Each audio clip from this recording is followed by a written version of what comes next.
Créer des étiquettes par publipostage. Voici les 6 étapes à suivre pour créer des étiquettes par publipostage. Étape numéro 1, on va créer un document vierge, tout simplement. Étape numéro 2, on va commencer avec l'onglet Publipostage et on va aller sélectionner le type de document.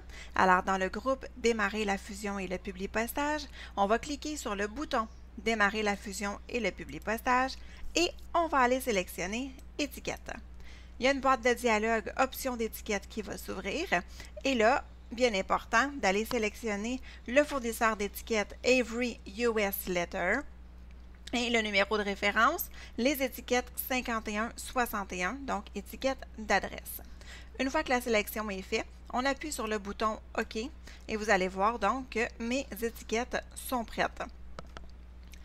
Troisième étape, on va sélectionner la source de données.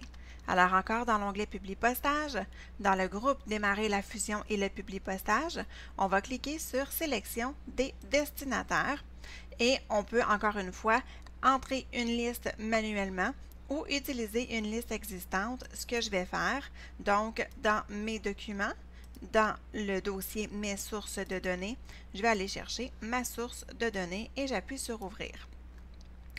Une fois que notre source de données a été sélectionnée, vous allez voir sur chacune des étiquettes, sauf la première, vous allez voir enregistrement suivant qui va apparaître. C'est normal, c'est donc pour signifier à Word qui doit passer à l'enregistrement suivant après chaque étiquette.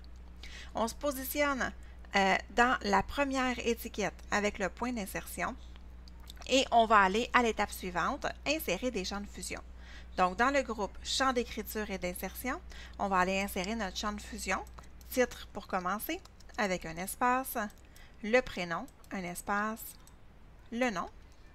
On fait un retour et on va aller mettre l'adresse, un autre retour pour mettre la ville, ensuite la province et 2 espaces pour le code postal. Donc, mes champs de fusion sont faits. Étape suivante, on va aller cliquer sur le bouton « Mettre à jour les étiquettes ».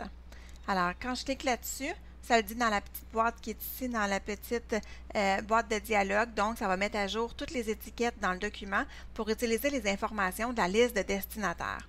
Alors, je clique sur « Mettre à jour les étiquettes » et donc, tous mes champs de fusion se retrouvent sur chacune des étiquettes. Une fois que c'est fait, avant-dernière étape, faire l'aperçu de la fusion. Alors, je vais appuyer sur le bouton « Aperçu des résultats » et vous voyez donc l'aperçu de ma fusion pour mes étiquettes, étant donné qu'il y en a quelques-unes que je n'avais pas besoin, donc c'est vide, c'est normal.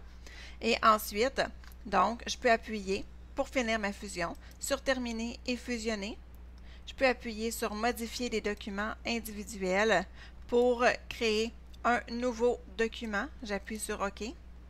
Alors, mon document qui s'appelle maintenant étiquette et je vais maintenant pouvoir l'enregistrer.